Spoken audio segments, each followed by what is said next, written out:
ಸರ್ಕಾರನ ತಪ್ಪು ದಾರಿಯಲ್ಲಿ ನಡೆಸುವಂತ ಕೆಲಸ ಮಾಡ್ತಾ ಇದ್ದಾರೆ ಬಲಾಢ್ಯರು, ಅಧಿಕಾರದಲ್ಲಿರುವಂತವ್ರು. ದೇವ್ರ ಅಧಿಕಾರ ಕೊಟ್ರೆ, ಬಡವರ ಅಧಿಕಾರ ಕೊಟ್ರೆ ದುರುದ್ದೇಶಕ್ಕೆ ಬಳಸ್ಕೊಂತ ಇದಾರ್ರಿ. ಎಲ್ಲ ಗೊತ್ತಿದೆ, ಮಾಧ್ಯಮಕ್ಕೆ ಗೊತ್ತಿಲ್ಲದೆ ಇರುವಂತ ವಿಚಾರ ಯಾವುದೂ ಇಲ್ಲ. ಹೌದ್ರಿ, ಅದನ್ನ ಪ್ರಶ್ನೆ ನೀವು ಮಾಡ್ಬೇಕು.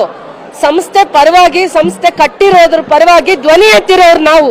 ಧ್ವನಿ ಎತ್ತಿರೋರು ಸಂಸ್ಥೆ ಕಟ್ಟಿರೋದಕ್ಕೆ ಎಷ್ಟು ಕಷ್ಟ ಆಗಿದೆ, ಎಷ್ಟು ರೈತರನ್ನ, ಹೆಣ್ಮಕ್ಳನ್ನ ಬೀದಿ ಪಾಲ್ ಮಾಡಿದಾರೆ. ಇವತ್ತು ಅವ್ರನ್ನ ರಕ್ಷಣೆ ಮಾಡ್ಕೊಂಡು ಬರ್ತಾ ಇರೋಂತ ಸಂಸ್ಥೆನ ಬೇರೆ ದುರುದ್ದೇಶ ಇಟ್ಕೊಂಡು ಹಾಳು ಮಾಡಿ, ಸಂಸ್ಥೆ ನೆಲ ಕಚ್ಚುವಂಗ್ ಮಾಡಿ, ಸರ್ಕಾರಕ್ಕೆ ತಪ್ಪು ಸಂದೇಶ ಕೊಟ್ಟು ಹಾಳು ಮಾಡಿರುವಂತವ್ರನ್ನ ಕೇಳೋ ಪ್ರಶ್ನೆನ ನನ್ನ ಕೇಳ್ತಾ ಇದ್ದೀರಾ?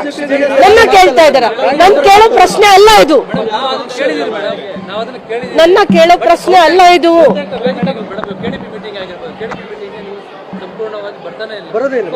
ಅದನ್ನ ಯಾರನ್ನ ಕೇಳ್ಬೇಕು? ಯಾಕೆ KGF ಶಾಸಕರು KDP ಮೀಟಿಂಗ್ಗೆ ಬರ್ತಾ ಇಲ್ಲ? ಯಾರನ್ನಾದ್ರೂ ನೀವು ಯಾರನ್ನ ಕೇಳ್ಬೇಕು? ಅದನ್ನ ಹೇಳ್ಬೇಕಾಗಿತ್ತು. ಬೆಳಗಾವಿ ಅಧಿವೇಶನ ಬೆಳಗಾವಿಗೆ ಹೋಗಿದ್ದಾರೆ ಅಂತಂದ್ರು ಮೇಡಮ್.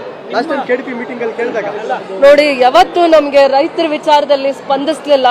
ರೈತರ ಕಷ್ಟಗಳಿಗೆ ನಮ್ಮ ಭಾಗದಲ್ಲಿ ಯಾವ ನದಿಗಳು ಹರಿಯಲ್ಲ, ನೀರಾವರಿ ಯೋಜನೆಗಳಿಲ್ಲ. ನಮ್ಮ ರೈತರ ನೆಲ ಕಚ್ಚಿದ್ರು.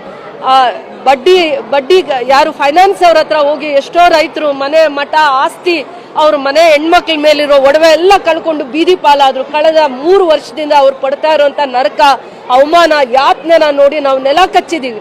ಜವಾಬ್ದಾರಿ ಸ್ಥಾನದಲ್ಲಿರೋರು ಇದನ್ನ ಸರಿಯಾಗಿ ನಿಭಾಯಿಸ್ಲಿಲ್ಲ. ಅಸೂಯೆ, ದ್ವೇಷ, ರಾಜಕೀಯಕ್ಕೋಸ್ಕರ ನಮ್ಮ ಸಂಸ್ಥೆನ, ರೈತರ ಸಂಸ್ಥೆನ ಹಾಳು ಮಾಡಿದ್ರು ಅಂತ ನೋವು ತಿಂತಾ ಇದೀವಿ.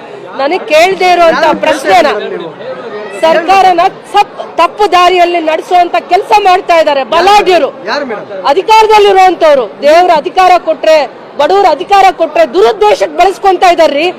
ಎಲ್ಲ ಗೊತ್ತಿದೆ, ಮಾಧ್ಯಮಕ್ಕೆ ಗೊತ್ತಿಲ್ಲದೆ ಇರುವಂತ ವಿಚಾರ ಯಾವುದೂ ಇಲ್ಲ. ನೋಡಿ, ನನ್ನ ಕುಟುಂಬಕ್ಕೆ ಏನಾದ್ರೂ ದ್ವೇಷ ಮಾಡಿದ್ರೆ ನಾನು ಬೇಜಾರೇ ಮಾಡ್ಕೊಳ್ಳಲ್ಲ, ದೇವ್ರಿಗೆ ಒಪ್ಪಿಸ್ಬಿಟ್ಟು ಹೋಗ್ತೀನಿ. ರಾಜಕೀಯ ವಿಚಾರವಾಗಿ ಏನಾದ್ರೂ ನಮಗ್ ತೊಂದರೆ ಕೊಟ್ರೆ, ದೇವ್ರಿದ್ದಾರೆ ನನ್ನನ್ನು ರಕ್ಷಣೆ ಮಾಡಕ್ಕೆ ಅಂತ ದೇವ್ರಿಗೆ ಒಪ್ಪಿಸ್ಬಿಟ್ಟು ಹೋಗುವಂತವಳು. ಆದ್ರೆ ರೈತರ ವಿಚಾರಕ್ಕೆ, ಇಡೀ ನಮ್ ಜಿಲ್ಲೆಯ ಬಡವರ ವಿಚಾರಕ್ಕೆ ತೊಂದರೆ ಕೊಟ್ಟಾಗ ನೊಂದಿದೀನಿ. ಅವಮಾನನ ಸಹಿಸ್ಕೊಳಕ್ಕಾಗದೆ ಸರ್ಕಾರದ ಹಂತದಲ್ಲಿ ಪ್ರತಿ ಹೆಜ್ಜೆಯಲ್ಲೂ ನಾನು ಧ್ವನಿ ಎತ್ತಿ ನಿಂತಿದ್ದೀನಿ ನಾನು, ನನ್ನ ರೈತರಿಗೋಸ್ಕರ.